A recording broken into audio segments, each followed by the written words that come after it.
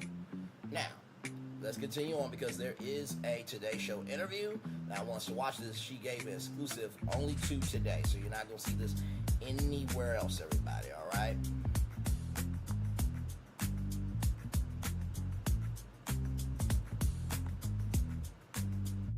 Yeah, I was right. Shout out to Big Exo TV. That's who I was trying to say earlier. We were talking about, when we were talking about Christine Wonsley. Okay, here we go, y'all.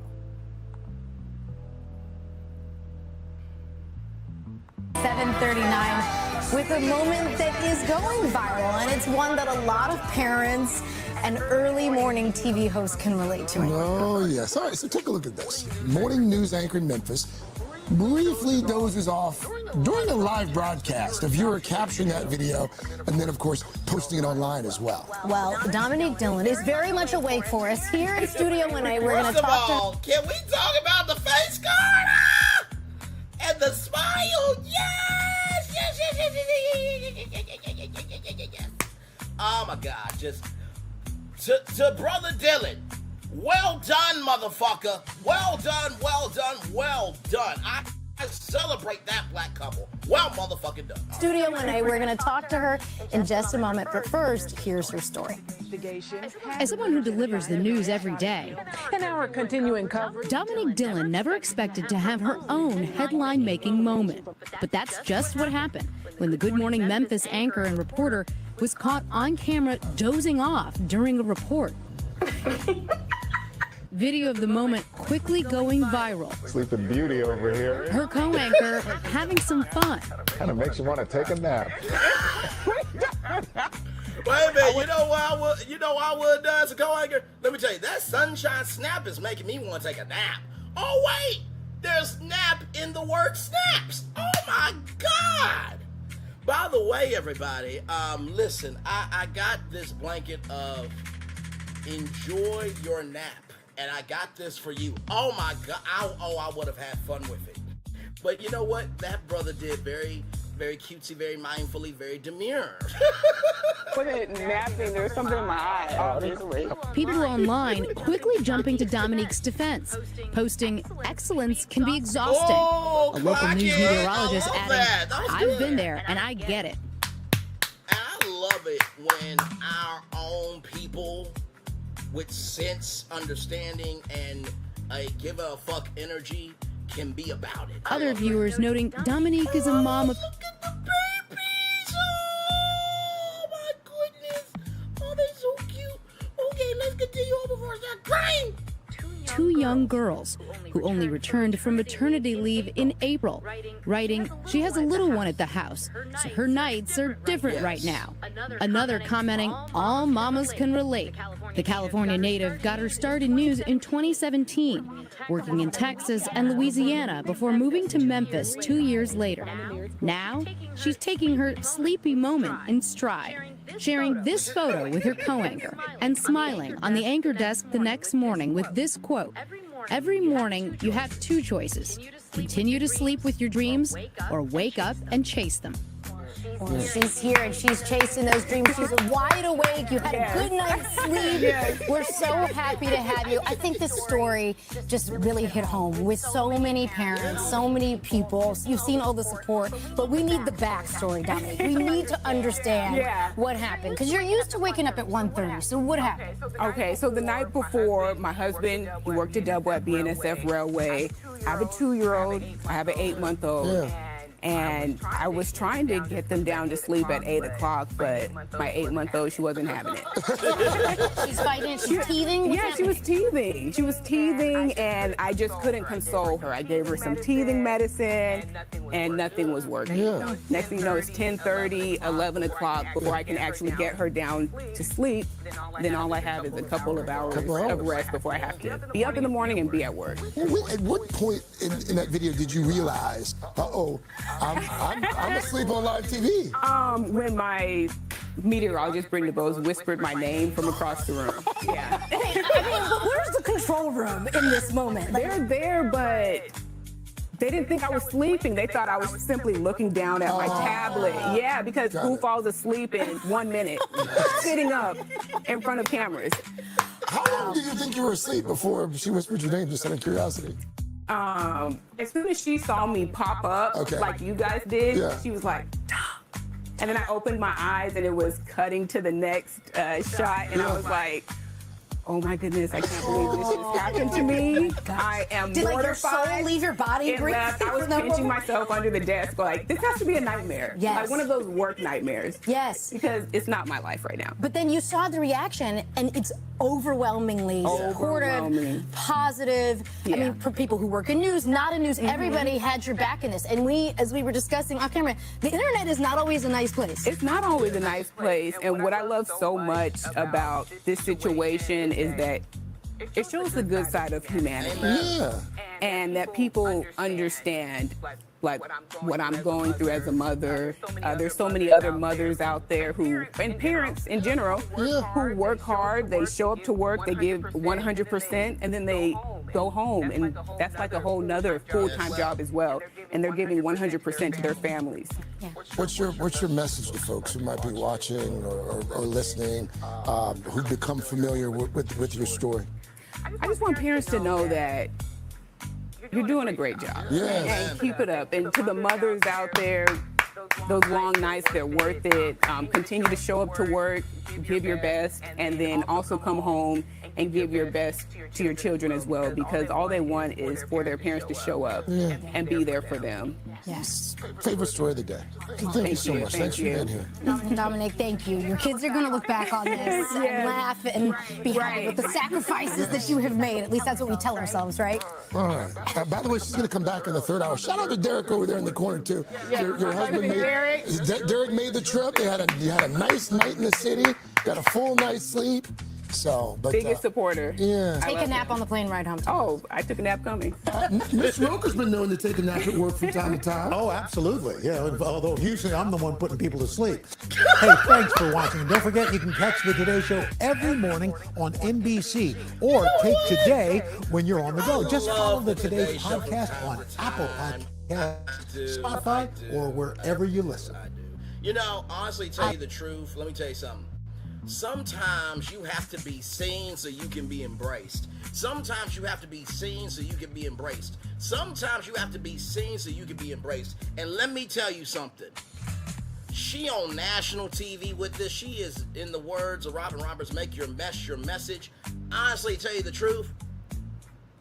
Let me tell you something. If they wanted to take the third hour and give that to Dominique Dillon, and they wanted to open up Studio 6A again, to do like a live with Kelly and Regis and Kelly show, and they need a co-host, sign me up, damn it.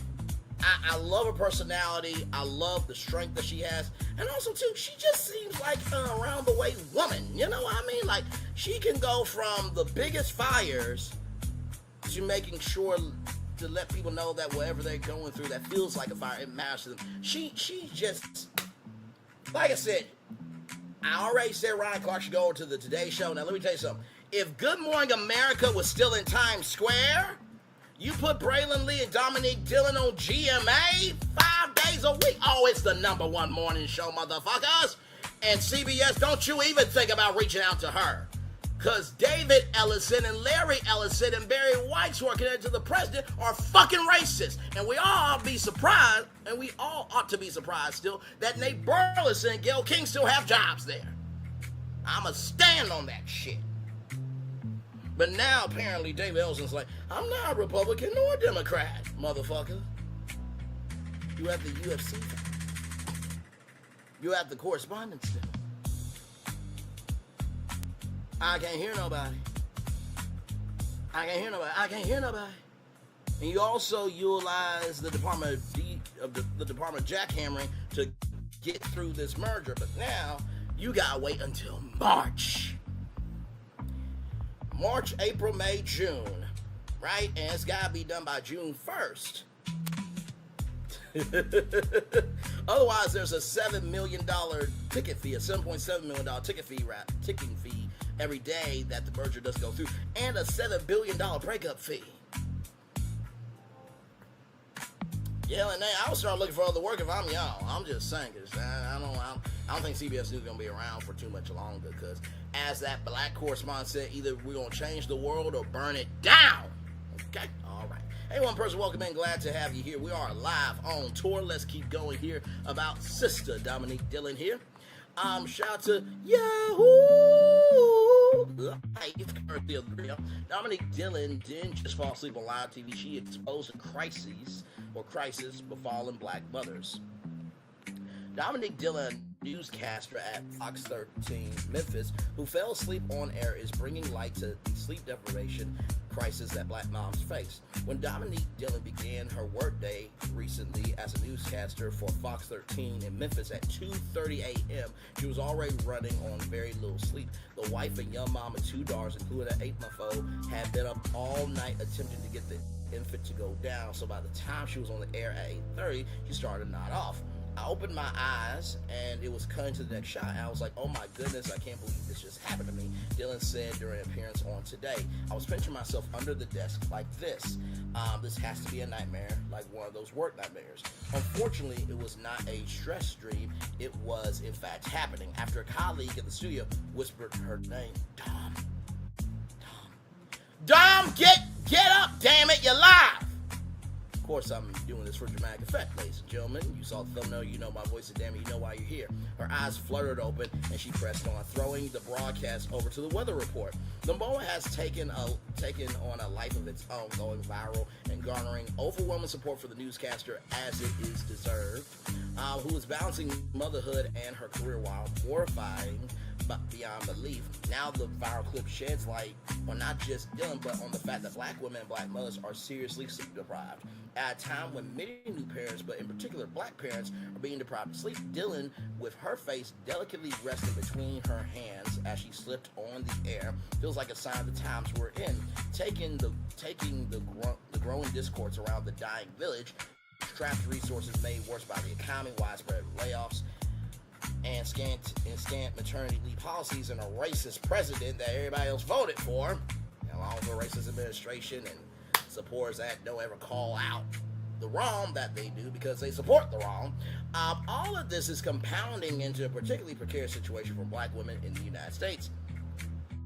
New moms are up against a lot that can disrupt their sleep, as it is from infant feeding and sleep schedules to worrying about their new child, depression, anxiety, balancing work and personal life, adjusting to life as a mom, relationship strain, and of course the physical recovery from birth. However, according to a recent study published by the National Library of Medicine, there are a whole slew of unique challenges that new black moms can encounter throwing off their sleep. Some of these challenges include the added stress of racism, financial stress, and the fact that sleep disparities exist for black women long before they have a child. According to findings reported by the Centers for Disease Control and Prevention, roughly 43.5% of black American adults complain about not getting enough sleep, compared to 30.7% of Americans. Findings in these recent studies are consistent with previous studies, including another published a little over a decade ago from the National Library of Medicine that sought to better understand why low-income black new moms are struggling to get a decent night's sleep. In the study, the authors wrote that most of the mothers interviewed described their sleep quality as poor, despite the fact that their babies' sleep has substantially improved for the newborn phase. According to the study, moms were kept awake by their own internal worry and anxiety, as well as external factors, including work and school commitments in their home environment. However, among those who report good sleep quality, the study found that time management and family support were strong factors. there's been a lot of talk about the loss of the village. The concept that any one family has an entire network of people supporting them as they raise their children. These reports indicate that when a new mom has the village firmly in place, she has the resources to at least keep up with her sleep better. Sleep is a fundamental pillar for optimal cognitive function, psychological processes, emotional regulation, and overall quality of life, the authors of the previous study wrote. According to the Cleveland Clinic, sleep is a body process that allows your body to rest, repair, and restore itself. Meanwhile, CDC reports that getting enough sleep at night can help prevent sickness, maintain a healthy weight, reduce stress, improve mood, and mental health, and more. The body simply needs to shut eye for everything else it does to function. And for a mom, even so, the issue of sleep or the lack thereof isn't going to be solved entirely on the individual level.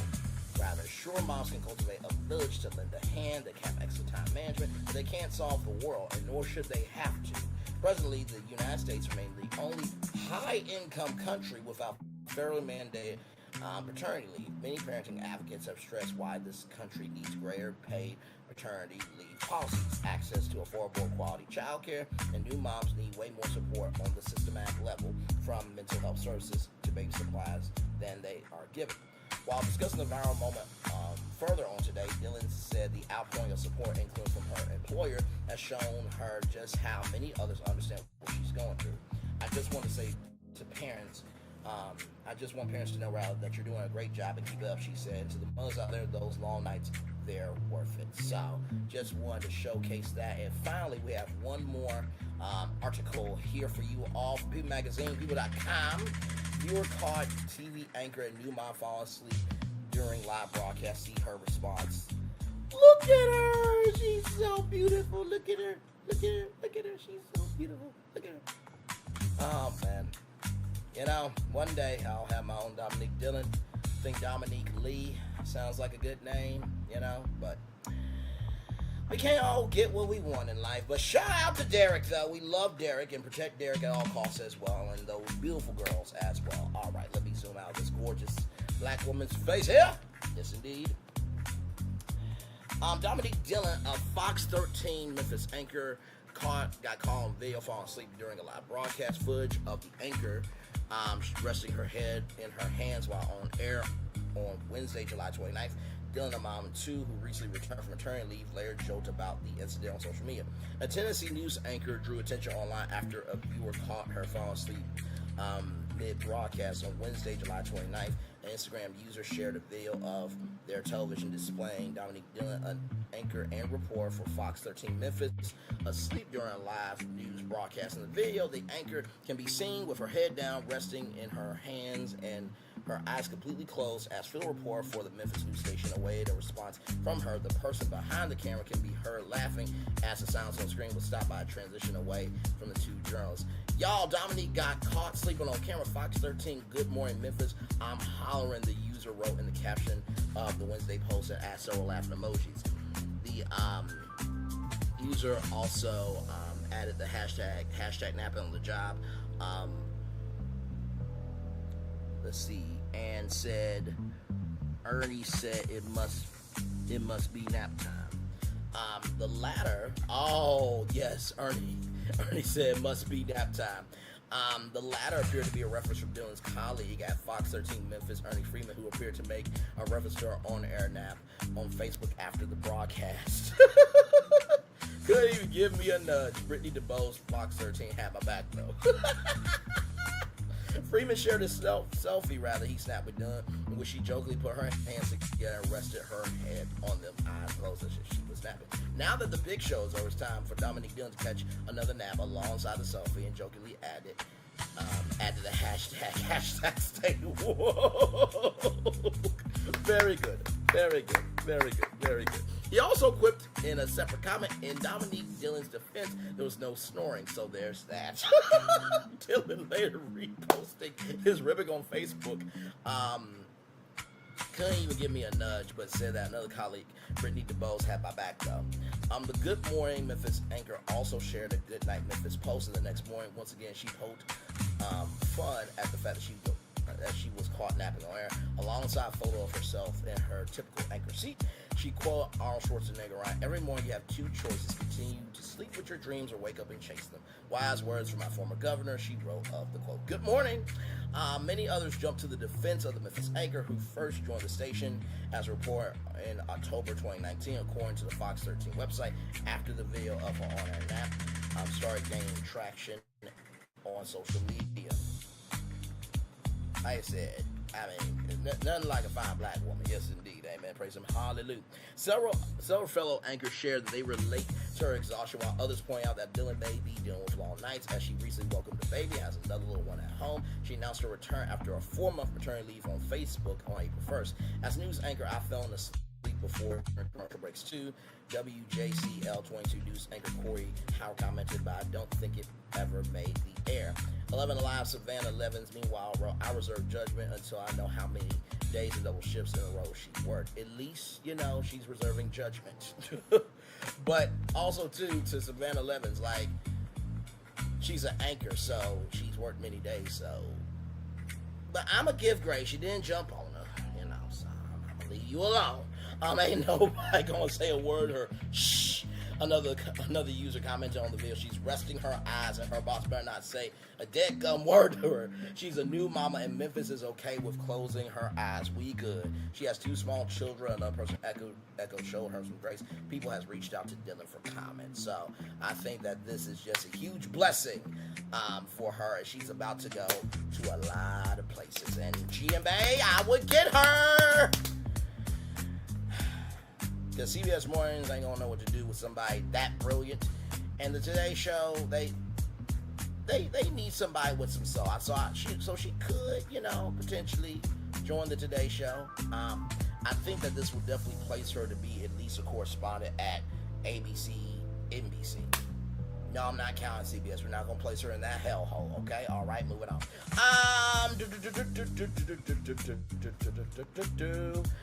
So let's continue on. I know all those people at CBS like, really, Brian? Really, we're just that horrible? I'm not saying you're horrible. I'm saying you're exhibiting horrible behavior, in the words of Todd Chrisley. Shout out to him. Shout out to this story here from the Chronicle of Higher Education, 60 years upon the planet. Congratulations there. This is an exclusive ride by Jasper Smith. Shout out to her. Howard University offers buyouts to 600 employees. You heard me correctly. 600 employees. As Howard University weighed whether to disenroll 500 students this summer, its administration offered voluntary separation packages to 600 eligible faculty and staff. An email obtained by the Chronicle shows Wayne A.I. Frederick. So Wayne ain't even a motherfucking real black man. This is a damn shame. We got a robot running Howard University. I'm being facetious, y'all. Howard's interim president said the decision to offer buyouts is meant to refresh the university's workforce as a newly Research One institution. But yet y'all re-enrolled 500 people unnecessarily, but y'all are a Research One institution. One means like top tier energy, right? But acknowledge a confluence of factors placing strain on the university's financial plan, such as a new capital and Parent Plus loans and a shortage of research grants. Well, once again, there was an election on November 4th. I don't know if anybody was there for that, but hey, if everybody would just vote for Kamala, we wouldn't be in this hellhole, but hey. Such is life, everybody. Such is life, such is life, such is life. From the Jasmine brand, who's going to continue it on here for us. And like I said, shout out to the Chronicle of Education and Jasper Smith for, again, the original exclusive here. Howard University has reportedly offered voluntary separation packages to 600 eligible faculty and staff as the institution confronts financial pressure and plans for its next phase of growth. The buyout offers were disclosed in an email obtained by the Chronicle of Higher Education. They came as the university was also considering whether to disenroll roughly 500 students over the summer, adding concerns about Howard's financial outlook. Interim President Wayne A.I. Frederick said the voluntary separation plan is intended to refresh Howard's workforce following its elevation to Research One status and designation, recognizing institutions with the highest levels of research activity. Frederick also points to several challenges affecting the university's long-term planning. Those pressures include a new federal cap on student plus loans, which many families use to cover college costs and a shortage of research grants. The university has not publicly said how many employees are expected to accept packages or how much money the initiative could save. The offer affects both faculty members and staff who meet the eligibility requirements. Howard's leadership is balancing its research ambitions with rising operational costs and uncertainty surrounding federal education funding. So, here's the thing, right? And I was about to say this right here, right? I don't think people understand this administration has cut grants, funding, student loan programs, or anything they consider DEI. This is affecting black students by colleges. Howard isn't the only school struggling. Howard is being attacked first because DC and Kamala Harris graduated there. I fully agree with that. Tasha knows talent. Shout out to you, my good sister. Let's see here. So it looks like she's a talent agent of some sort. But I fully agree with that, right? But I think also too, within that same token, you know, the fact that 500 students got unenrolled automatically is like a lot. It's a lot on the students, right? So we're fighting for the students, but also too, in the same token, we want Howard to win, damn it. But to remove 600 employees that could help these students learn, but also too, you got 5. It's just a lot. We want Howard to win, but most importantly, we want those students to win, right? So, yes, indeed, there. All right, y'all. Let's roll on here. Because we do have more Brainless Virtual Tour Live. Yes, we do. Coming up right from this space right here and right now. Yes, indeed. Here we go. From blackbusiness.com. HBCU grads raise $1 million to expand their service that uses AI to expunge records in all 50 states. Yes, indeed. Yes, indeed. Yes, indeed. Their justice technology company just closed $1 million pre-seed round and expands from Mississippi pilot to a national platform for people seeking to clear or seal their records. Okay. Lawrence Blackmon and Roger Roman, Howard University alumni, and the founders of Legal Ease have announced the nationwide launch of Expungementai. We'll look at that here in just a little bit. A self-help record cleaning platform now available in all 50 states and Washington, D.C. Also, too, it needs to be in Puerto Rico because that is a U.S. territory, by the way. Just want to mention that. Their company also announced the close of its $1 million pre-seed round led by Slauson and Company. Hopefully their slogan is, "We'll help you with your fork in the road." Hashtag cut off your Slauson, Johnny Carson, The Tonight Show. You know what? Move it on. Y'all can't have no fun with me. Good damn. With participation, I'm messing with y'all. With participation from Techstars, Silicon Valley Social Venture Fund, and NFA Mississippi. Let's keep going. More than 70 million Americans, roughly 1 in 3 adults, have an arrest or conviction record. Millions may be eligible for some form of record relief, but they never complete the process. The gap is not demand, it is confusion, cost, and paperwork. Expungementai was built to close that gap, and it follows Legal Ease's Mississippi pilot, where the company tested its first record cleaning tools with users and community partners from across the state. Those learnings became the foundation for a national platform that helps people understand possible record cleaning pathways, generate self-help document packets where available, and move forward with clear next steps. Mississippi showed us the size of the problem and the opportunity to build something that people could actually use, said Lawrence Blackmon, co-founder of Legal Ease, attorney and Mississippi state representative. Wow, Mississippi got black people representing them. That's crazy. We got a whole Nolan Wells investigation. That's interesting. That's suspicious. That's weird. Shout to Cardi B. People are not blocked because they do not care. They are blocked because the process is confusing, expensive, and hard to access. Expungementai gives them a place to begin. Expungementai, guys, guides users through a plain English screening built for people who may not know what's on their record, whether old arrest matters, or whether a conviction may be civil, or paperwork is required, or where to file. At its core, it is a national record cleaning engine built on state-specific rules, court routes, timing requirements, exclusions, terminology, and document paths.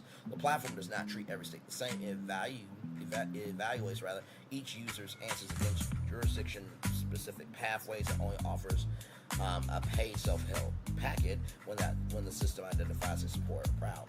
When a record cleaning path is available, users can generate a self-help document packet for a flat $50. When more information is needed, when a waiting period has not passed, or when a pay packet is not appropriate, Expungementai provides guidance instead of a charge. Legal ease exists to make non-complex legal issues easier to solve, said Roger. Most people do not need more complexity. They need a clear starting point, understandable tools, and an affordable way to take the next step. Expungementai is our first national product, and it sets the foundation out for what comes next. Expungementai includes guided screening, state-specific pathways, saved results, filing checklists, and a personal briefcase where users can return to their packets, reminders, and next steps. It also includes Wilma!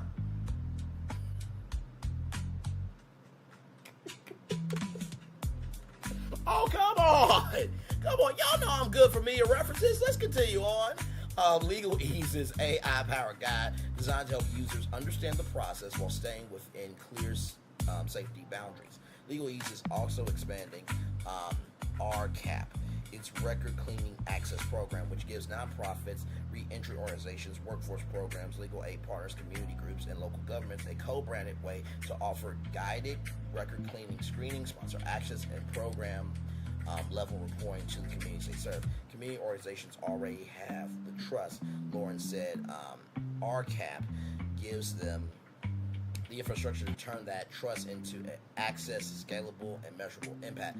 Founded both by Black Mon and Roman, Legal Ease is building self-help legal technology for people who need answers, documents, and direction without having to hire an attorney for every step. Expungementai is the first in a series of planned releases as the company expands its platform for everyday legal access. Record cleaning is just the beginning. Roger said, we are building Legal Ease for people who have been priced out, confused out, or left out of the legal system. The goal is simple: give people tools that help them move forward. For more details and or to get started with the service, visit Expungementai.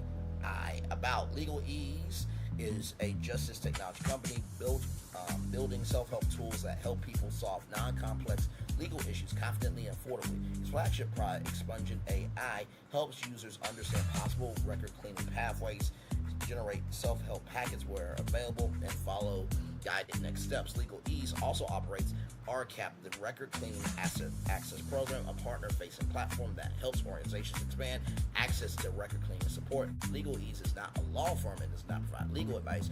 Courts and agencies may file decisions on record cleaning petitions, sealing requests, and related filings. For press inquiries, contact Faith Walls at faith@legalease.com. First of all, congratulations. I think that this is such a wonderful platform, and not to mention too, you have to think about how many people have been wrongly convicted, right, of a crime. Now, Milagro scams, it's also AK, this ain't for you. Okay, this ain't for you. It's not for you. R. Kelly, this ain't for you. PD, this ain't for you, even though you keep trying to move up the date, motherfucker. You need to lay there, roll over, and take it. You were found guilty. All right? All right.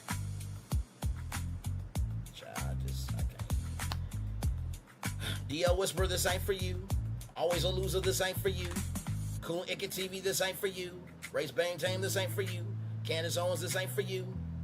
Anybody that thinks like Candace Owens, this ain't for you. Okay, all right. Just had to get that out, cause child. But no, sincerely, I think that this is a wonderful thing. It reminds me of a show that 50 Cent did, where there was this guy who went to jail, learned the law, and he utilized that law to help other people, right? So I think this is a wonderful, wonderful thing. We're going to go to the website right now. Shout out to the one person here. Thank you for being here. I appreciate this. I appreciate you being here. So here is Expungementai right here. So this is the website. So you can check your record for free, right? And then if it can be clear, you just pay $50. So here it is here. Right? Start privately, no account required to join, filing steps in court, know what to file, where to file, what fees or waivers may apply, and $50 when your packet is ready. So right here, right, you get an eligibility check. So you go through 8 questions there. Check to see if your record may qualify. Get your court-ready packet. 3 legal steps, no maze. This is absolutely incredible. And look at this, $50 per case. $50 per case, right? Because not everybody has the money for an attorney. So and not to mention doing all 50 states, including DC.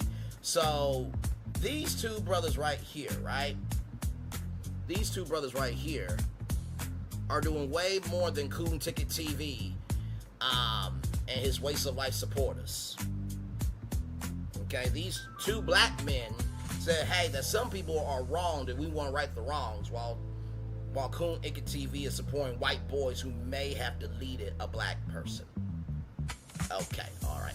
God forbid Coon Ticket TV becomes a Nolan Wells, and there are other people saying those white boys did nothing wrong to Coon Ticket TV. Hopefully, people have that same logic if he ever becomes a Nolan Wells. Not wishing that, of course.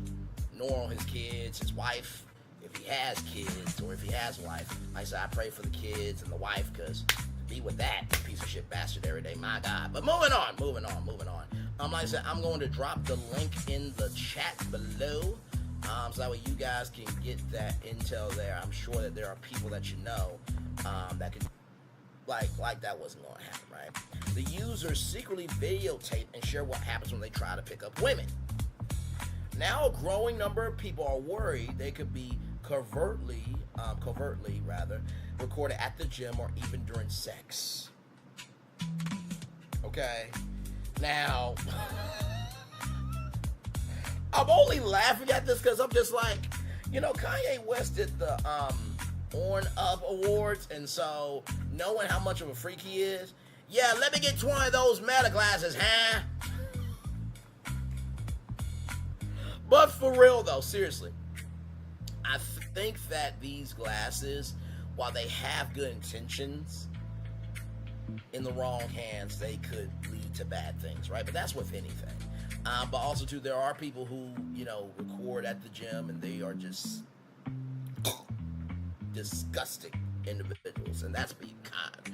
The backlash has prompted Meta to update its glasses to address privacy concerns, and some places have banned them. Adding to the angst surrounding technology that's rapidly evolving, it's too early to tell whether the criticism will dent sales of smart glasses, said Jitsi Ubani, a director at the market research company IDC. I'm going to say the market research company IDC means I don't care. I'm joking, of course. A headline cycle like this is exactly the kind of thing that can slow momentum down with mainstream buyers, even if early adopters don't blink, he said. Artificial intelligence.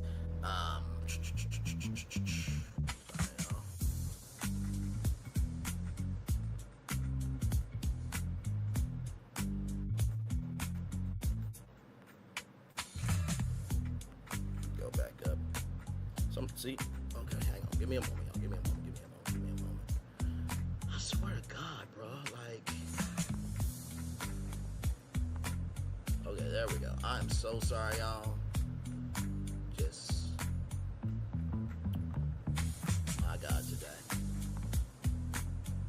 Give me one moment, y'all. I am so sorry for that. All right, we're back. Okay. All right, we're back. Let's see here.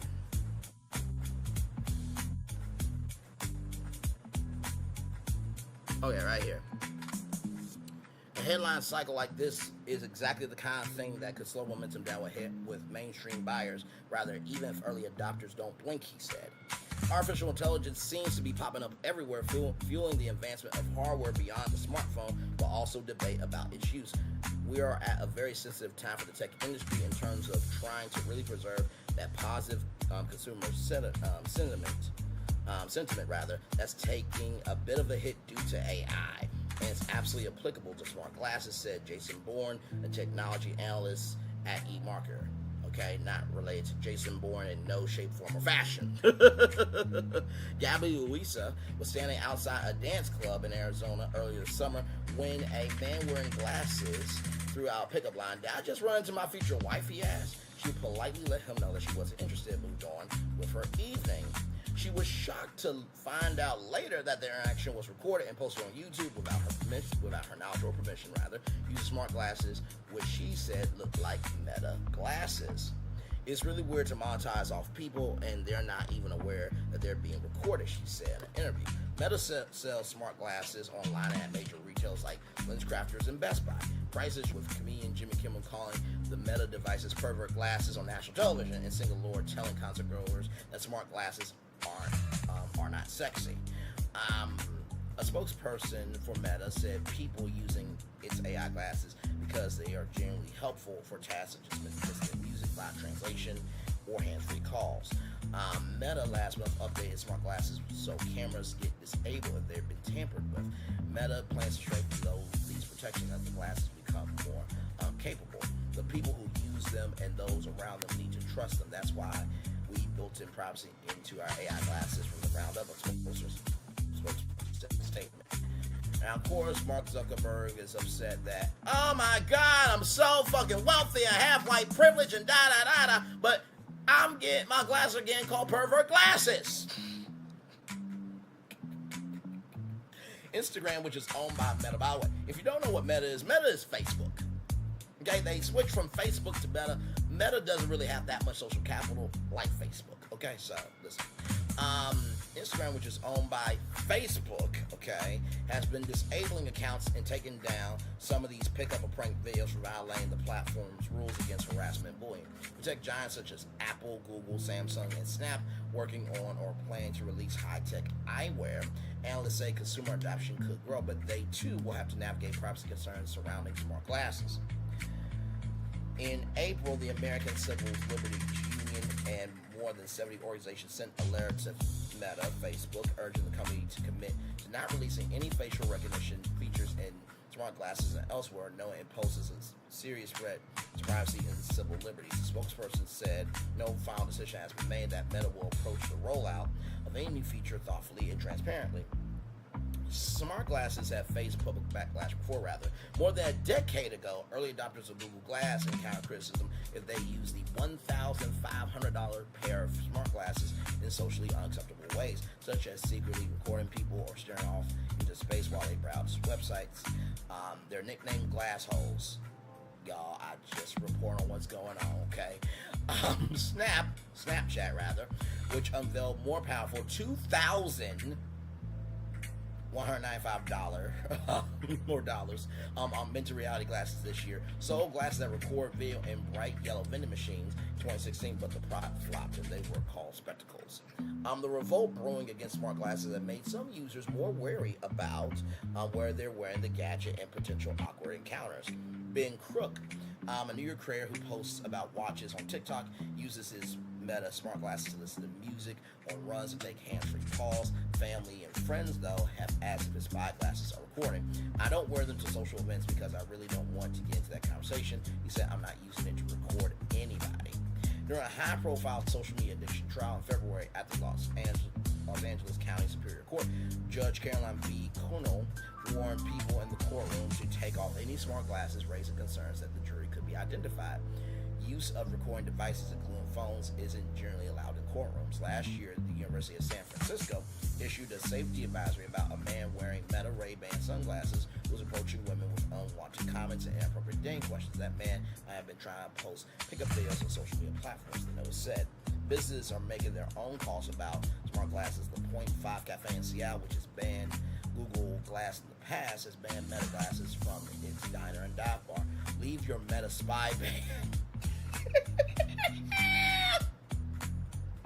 Ray-Ban is like, that's not who we are. We are Ray-Ban, not Spy Band. But very well done with the wordplay. Very well done, very well done, very well done.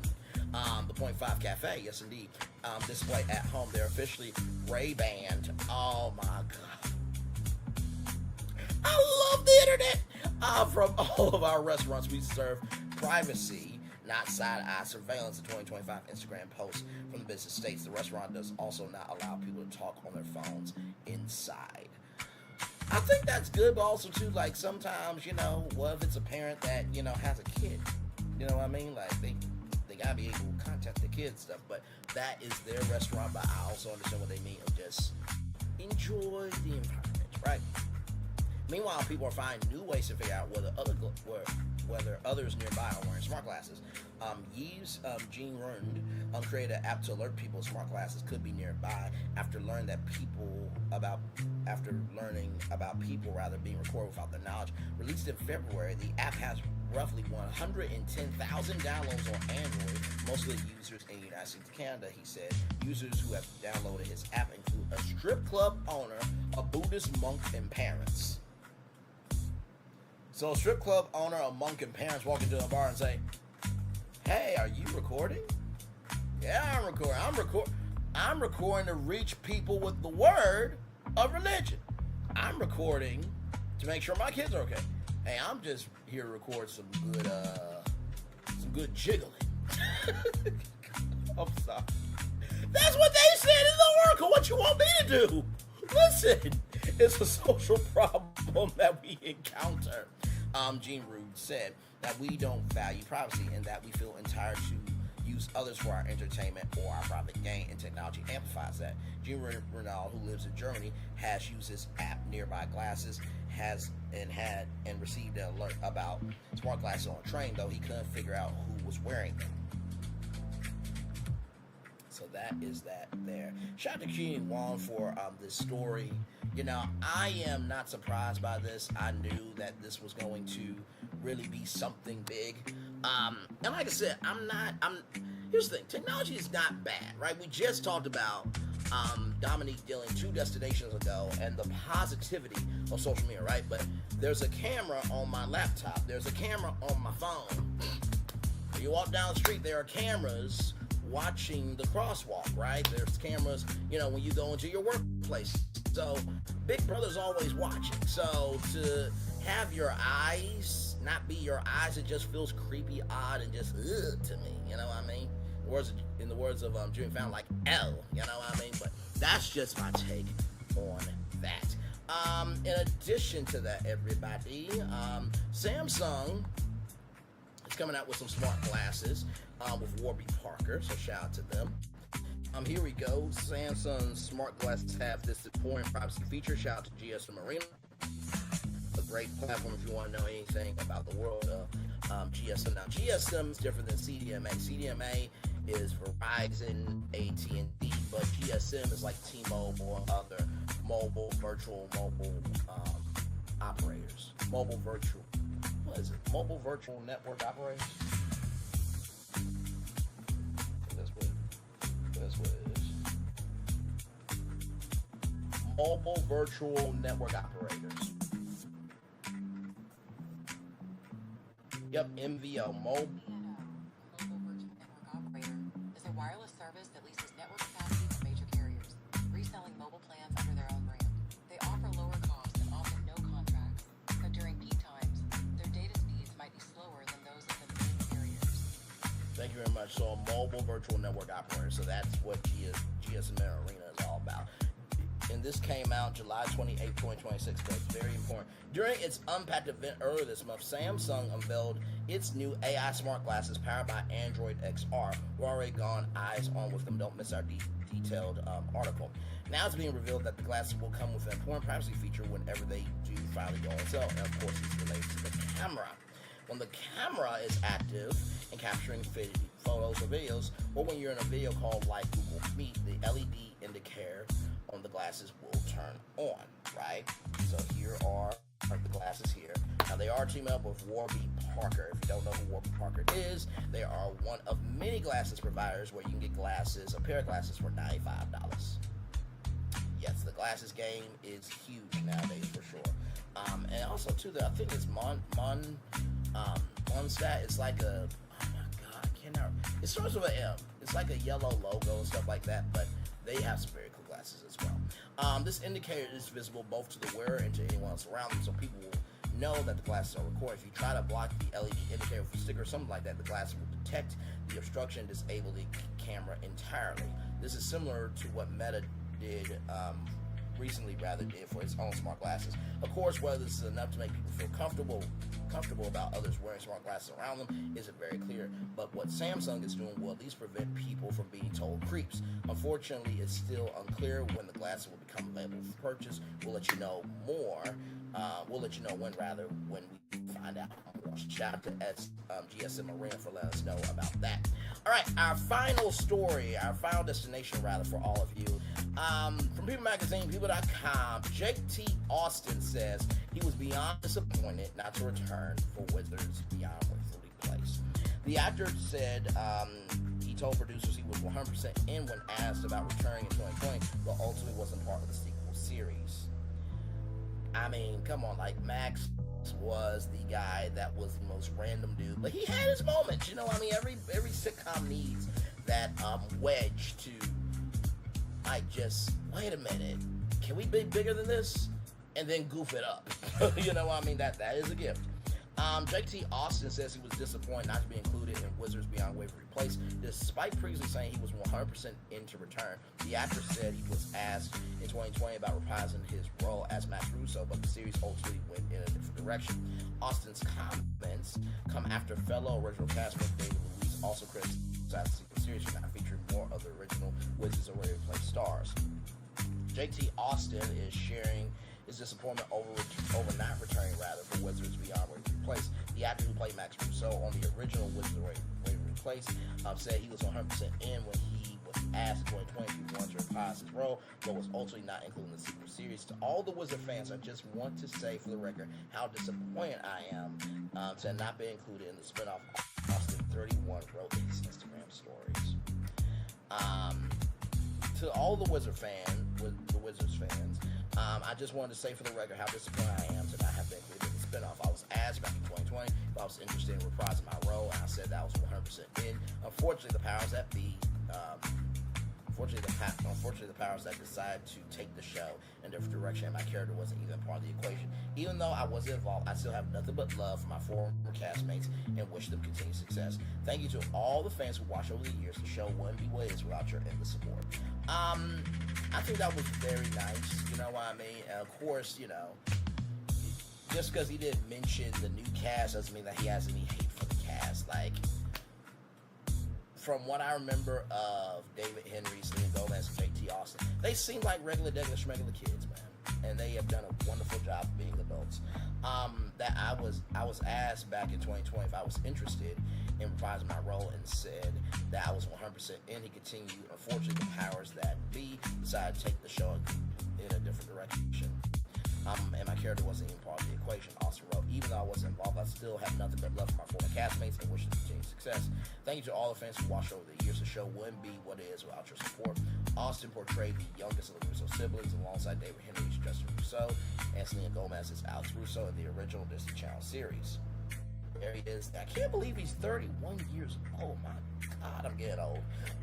His comments came after the Wizards Beyond Waverly Place concluded with its 4-part finale, which premiered on August 4th and August 5th on Disney Plus. The sequel series, which debuted in October 2024, follows Justin as he lives a normal life with his wife Giada and their sons Roma and Milo until Alex unexpectedly brings Billy, a wizard in training, to his doorstep, hoping Justin will mentor the team. The revival serves as a continuation of Wizards of Waverly Place, which aired for 4 seasons from 2007 to 2012.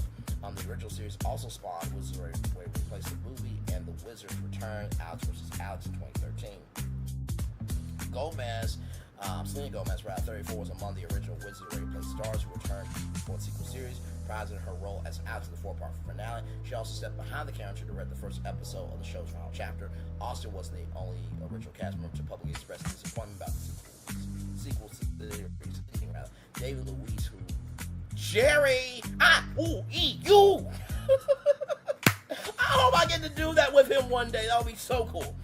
In the original, yes, you can tell I'm such a child.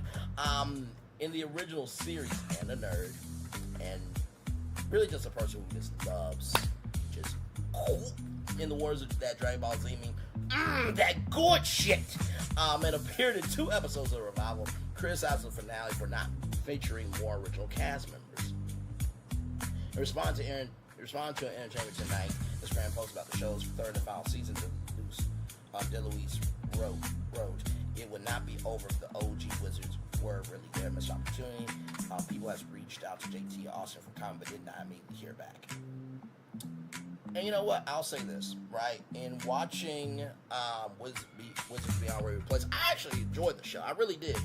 I love the fact that Justin Russo, he lost his powers, but somehow he gains them back after some very good detective work by the kids and Billy. I'm not going to spoil it for you. And I think that the series made sense of Alex. She won her powers, right, in the Family Wizard competition, and she's mentoring somebody, so you got to see Alex evolve and be an adult. So I think it made sense. If they brought back Wizards of Waverly Place and they had Alex, Justin, and Max, right, as adults doing wizard stuff, that would be amazing. I would love that, right? But also, too, in the same token, you have to get that new generation in you have to bring in the new generation in order to keep the franchise going, right? So, and this was the Wizards Beyond, this was Wizards of Waverly Place for this generation, right? So, with that being said, y'all, that is our show. We did that in 1 hour, 34 minutes, and 22 seconds. Not bad to use a meme there. Let me see if I can find y'all a positive news story. My God, today. So much going on in the world today. By the way, shout out to Miss Shakana. She absolutely did her job. Just wanted to mention that, it's about Crucial Shields. Y'all know I don't really talk about it because it's such a... how can I put it? It's such a shithole. Just talking about somebody over and over and over again. It's like, there's not too many times you can keep talking about them. But I will say Miss Shakana has been around a very long time in the radio game. And she definitely did not deserve that. Now, toss away K Malagograms, always a loser, deal, whisper, I understand them. Cool Icket TV, Race Bang Team, I understand them, right? They deserve that smoke, Crystal Shields, but Miss Shakana, no, not at all. So let me just get some of these up for y'all here.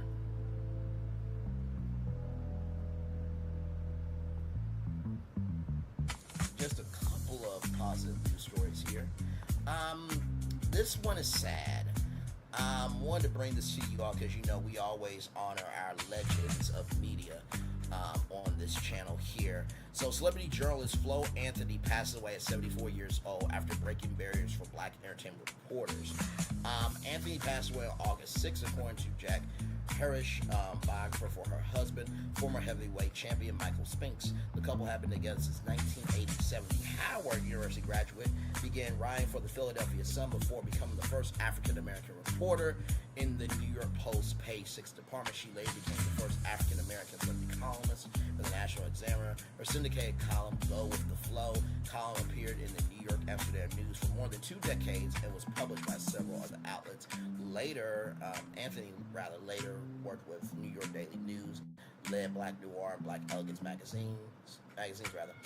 Before journalism, she handled publicity for boxing legends Muhammad Ali, Larry Holmes, and Spinks, who became her husband. She later became a familiar television commentator and hosted Gossip to Go with Flo and Flo Anthony's Big Apple Buzz.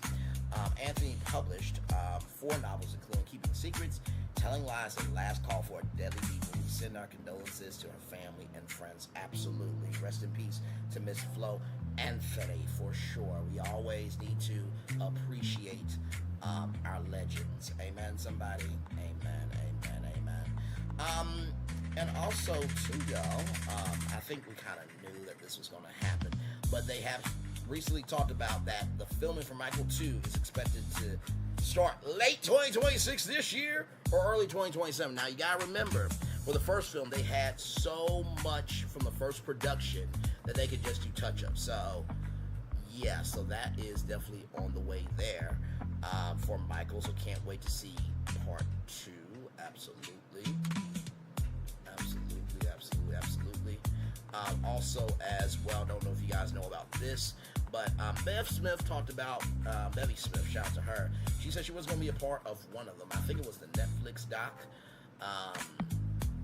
But there are two different documentaries, right? So one is going to be on Peacock.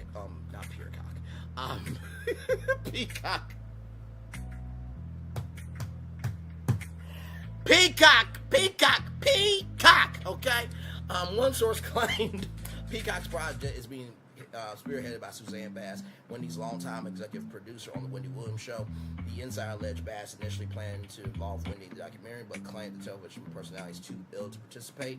But we just saw her out for her birthday with her niece Alex Finney, who has been doing a great job of defending Auntie Wendy. However, another source familiar with the project disputed that account, telling the outlet Wendy was never expected to appear in the documentary. Neither Peacock nor Netflix commented on the report, right? So that is happening there. So we don't know which one is going to come out, because at the middle of the day, there's a lot of clearances that need to be made for that. And then finally, y'all, this is a damn shame. And I know what y'all are saying. Well, Bray, you bring us positive news stories.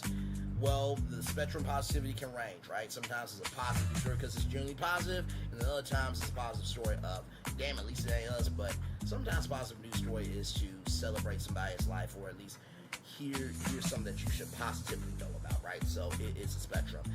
Whitney Houston's estate auctioning off iconic wardrobe and awards, including RIAA certified 9-time platinum honor for I Want to Dance with Somebody.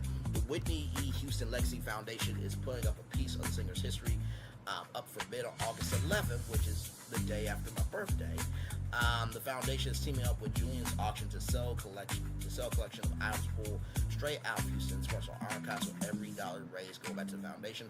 Highlights include the main dress she wore at the 1988 American Music Awards, a red Versace leather outfit from the 1999 or the 1999. Shout out to Prince.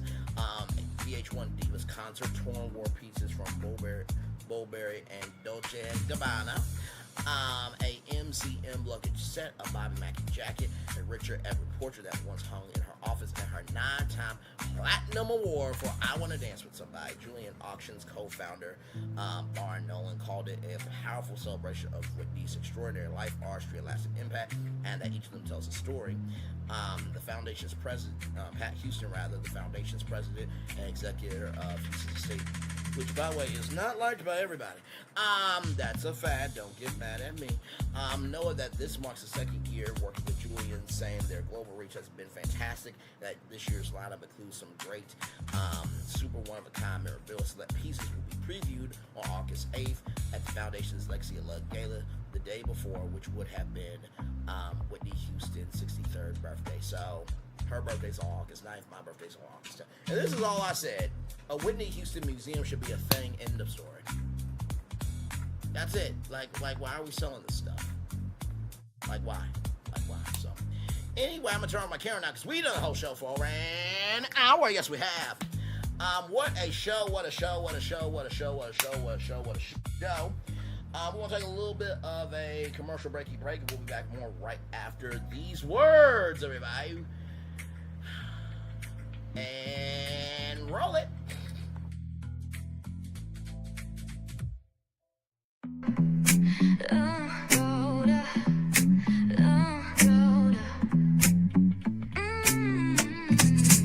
Lights go low, the city goes high. Stories untold under moonlit skies. Pray lonely, got the vibe, got the flow for the culture. Yeah, you already know. Turn it up, lean back, feel the breeze. Late night truths drifting through the trees.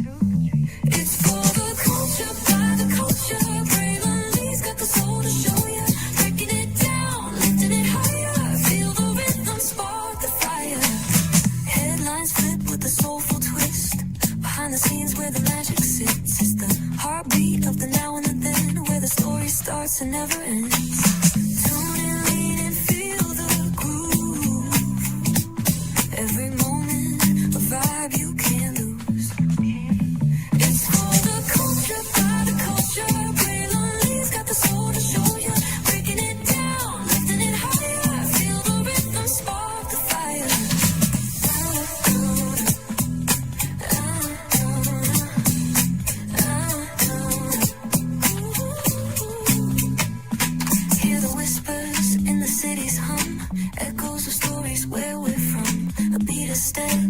so clear. The pulse of us, it's all right here. We got soul, we got flavor. Every moment is a savior. Every experience is an overcomer. Turn it up, feel the glow, let the rhythm flow. Spotlight shining, we in the zone. This is the place where the culture's grown. Stories untold, now they're coming alive. Braylon Lee got the vibe tonight. One thing to know and two things for sure. Higher is waiting and lower is available. But either way, we gotta go on tour. It's Braylon Lee's virtual tour, where the culture makes its move. Feel the love, feel the truth. This is us, this is you. From the unknown, the unembraced and more. This show, this brand, and the possibilities of what can be is all here for you. I'm just a kid from the rock, trying to be a rock for people, trying to make it best they can to become. Being moved as a creator of power, to lift up all of us, not just a selective few. For the culture, by the culture, here we be. Braylon Lee, bringing life to your screen. Feel the soul, feel the truth, we're free. Trust and believe it's entertainment, news done away with. Braylon Lee, spotlight sharp like a diamond shine. We see the stars, but the stories align. Deep in the soul where the heartbeats find. The pulse of the people redefining time. Just a pro tip, people have to earn the right to hear your story, but in addition to the people have to earn the responsibility to be a part of it. Just because we are not seen by everybody doesn't mean we are not been seen by who needs to see us. Noise equals attention and sound equals purpose. Anybody can be a creator, but it takes a somebody to be an artist.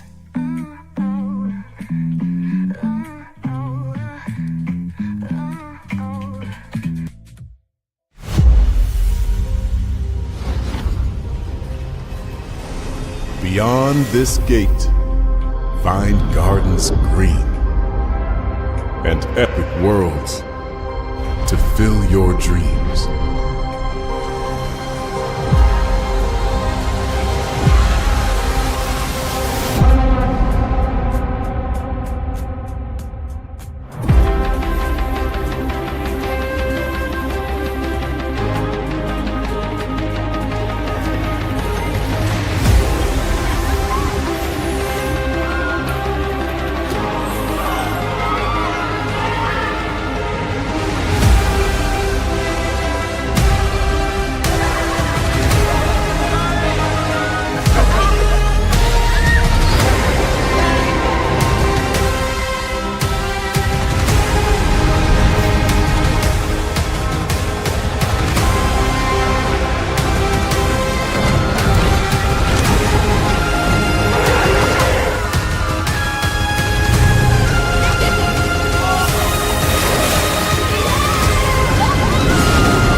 usually no secret about our approach. We keep moving forward, with the hope that it will be a source of joy and inspiration to all the world. In Disney's 102-year history, there have been many defining moments and countless achievements. Today, we celebrate another thrilling moment, the creation of a spectacular new Disney theme park resort coming to Abu Dhabi.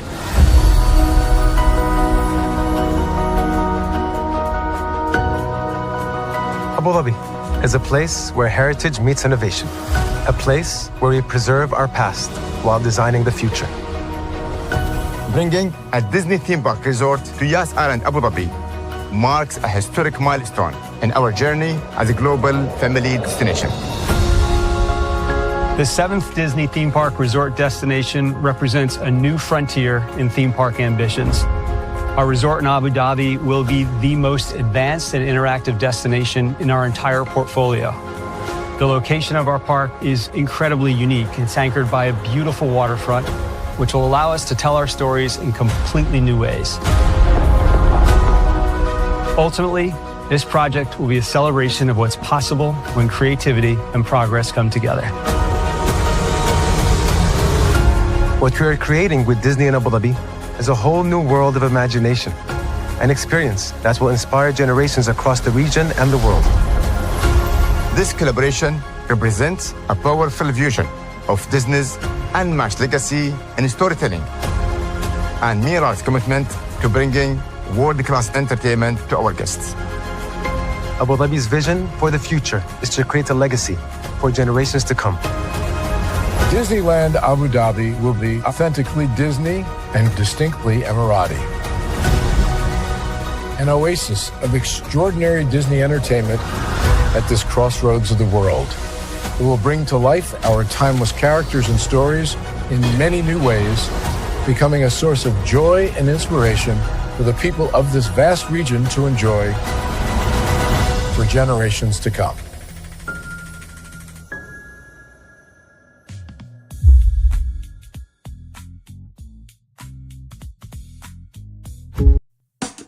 Caesar. Just look at him. Politician. General. Author.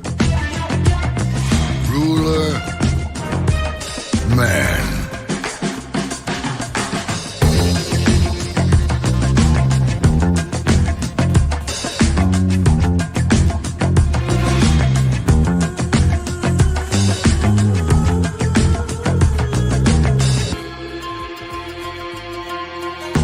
Legend has it, he's not only stared into the belly of the beast, he's had it for dinner. Here he's free to relax, or party, or relax, or party, or relax, and party. His is a world of opulence, excess, and the occasional impulse buy. Not one to rest on his laurels, he's famous for ushering in a new age of entertainment. So, for anyone seeking a place where the sun never sets on a good time, all this awaits. I am Caesar, and I approve this palace.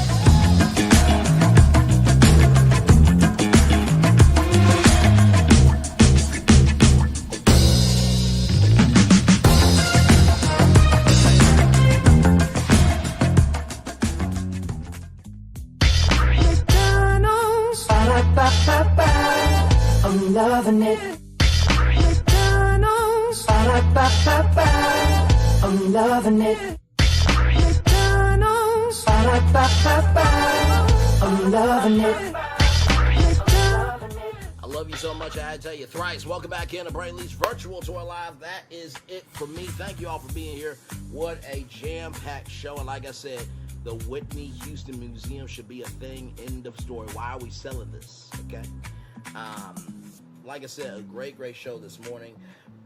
Tonight, I'm going to try to figure out what to talk about. I know that sounds crazy, but yes, I do actually think about what I want to talk about because it's something that I actually want to talk about. I don't have to wait for something around, something that I want to be a content creator, which that is idiotic logic. If you ever hear anybody say that, get from around them, okay? They ain't a real content creator. But sincerely, I'm trying to decide between a Disney Live or doing a virtual tour house tour. Maybe even a jumper crawl. We'll see. Because there's something that's out here that Phil and Florentin want me to break down. I don't know if I want to or not, but I kind of have a feel about where this could go. So we'll talk about that a little bit later on 6 o'clock tonight. And then, of course, like I said, tomorrow, Cheat Hab review. We'll talk about that. Sunday, everybody will be reviewing the final episode of Heart and Hustle Houston. That will be done. Then Monday will be my birthday, of course, a road review. So nothing but content coming out of this channel per usual. One love, much love, all love. I feel love and send it right back to you. Bye, everybody. Have a great weekend. Bye-bye. I thought I should tell you they've been talking about you. Yeah, they've been talking about you. They've been talking about the fact that they've done everything they could to stop you and everything they could to block you, but you still win. They've been talking about the fact that they have undermined your success and they have tried to sabotage your seasons, but you keep winning. They've been talking about the fact that even though they don't like each other, they get together to try to kill you, but you keep winning. They've been talking about the fact that you were voted least likely to succeed, but like cream, you keep rising to the top. They've been talking about how they tried to burn your world down, but like the phoenix, you rose from the ashes. They've been talking about you. And you know what they say? Oh, she's just lucky. He's just lucky. But no, you ain't lucky. You're anointed. You got something on you. You got favor on you. You got power on you. You were born to win. Now they can call it luck, but it's grace. They can call it luck, but it's favor. But whatever they call it, it doesn't matter, because you know what God calls you? Do you know what God calls you? A winner. I thought I should tell you they've been talking about you. Yeah, they've been talking about you. They've been talking about the fact that they've done everything they could to stop you and everything they could to block you, but you still win. They've been talking about the fact that they have undermined your success and they have tried to sabotage your seasons, but you keep winning. They've been talking about the fact that even though they don't like each other, they get together to try to kill you, but you keep winning. They've been talking about the fact that you were voted least likely to succeed, but like cream, you keep rising to the top. They've been talking about how they tried to burn your world down, but like the phoenix, you rose from the ashes. They've been talking about you. And you know what they say? Oh, she's just lucky. He's just lucky. But no, you ain't lucky. You're anointed. You got something on you. You got favor on you. You got power on you. You were born to win. Now they can call it luck, but it's grace. They can call it luck, but it's favor. But whatever they call it, it doesn't matter, because you know what God calls you? Do you know what God calls you? A winner. I thought I should tell you they've been talking about you. Yeah, they've been talking about you. They've been talking about the fact that they've done everything they could to stop you and everything they could to block you, but you still win. They've been talking about the fact that they have undermined your success and they have tried to sabotage your seasons, but you keep winning. They've been talking about the fact that even though they don't like each other, they get together to try to kill you, but you keep winning. They've been talking about the fact that you were voted least likely to succeed, but like cream, you keep rising to the top. They've been talking about how they tried to burn your world down, but like the phoenix, you rose from the ashes. They've been talking about you. And you know what they say? Oh, she's just lucky. He's just lucky. But no, you ain't lucky. You're anointed. You got something on you. You got favor on you. You got power on you. You were born to win. Now they can call it luck, but it's grace. They can call it luck, but it's favor. But whatever they call it, it doesn't matter, because you know what God calls you? Do you know what God calls you? A winner.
Come with me if you want to live a more delicious life. Oh, maybe we should get in the van. In this world, we don't get to control much. The past, male pattern baldness. Leggies. Got one right now. The urge to pop that bubble wrap. But there is one thing we do get to choose every single day: what we eat. Welcome to the Sonic Department of Research and Deliciousment. We have everything you want, didn't know you wanted, and some things you didn't know were possible. Because we believe if you're not having fun, you're not living free. So come on, let's live a little. Prepare for a journey beyond imagination, beyond belief, beyond anything you've experienced before. Universal Epic Universe, a new theme park where you'll step through extraordinary portals to 5 immersive worlds. Prepare for a cosmic voyage of discovery, an isle of fire-breathing excitement, a shadowy world of monsters and mystery, new wonders in the wizarding world, and a new way to play. Plus the splendor of a magnificent resort hotel overlooking the park. It's all new excitement at Universal Orlando Resort. A week's worth of vacation thrills with 4 amazing theme parks, a variety of spectacular themed hotels, and incredible dining and entertainment. It's all at Universal Orlando Resort, where you'll find new adventures every day. Explore the astonishing worlds of Universal Epic Universe at Universal Orlando Resort. Because here's the thing, a good streamer can find other content. Because here's the thing, a good streamer can find other content. Because here's the thing, a good streamer can find other content. Because here's the thing, a good streamer can find other content. Because I've been moving on my own accord, covering Black culture. There is more to life. I heard that, friend. Braylon, shout out to Braylon. Make sure y'all go follow Braylon in case y'all haven't. I love your content. I have have been moving on my own accord, covering Black culture. There is more to life. I heard that, friend. Braylon, shout out to Braylon. Make sure y'all go follow Braylon in case y'all haven't. I love your content. I have been moving on my own accord, covering Black culture. There is more to life. I heard that, friend. Braylon, shout out to Braylon. Make sure y'all go follow Braylon in case y'all haven't. I love your content. Child, Braylon been over there doing his thing, minding his GD business, staying out of trouble, trying to get the folks some positive stuff to talk about. Besides lying all the damn time. Child, Braylon been over there doing his thing, minding his GD business, staying out of trouble, trying to get the folks some positive stuff to talk about. Besides lying all the damn time. Child, Braylon been over there doing his thing, minding his GD business, staying out of trouble, trying to get the folks some positive stuff to talk about. Besides lying all the damn time. Child, Braylon been over there doing his thing, minding his GD business, staying out of trouble, trying to get the folks some positive stuff to talk about. Besides lying all the damn time.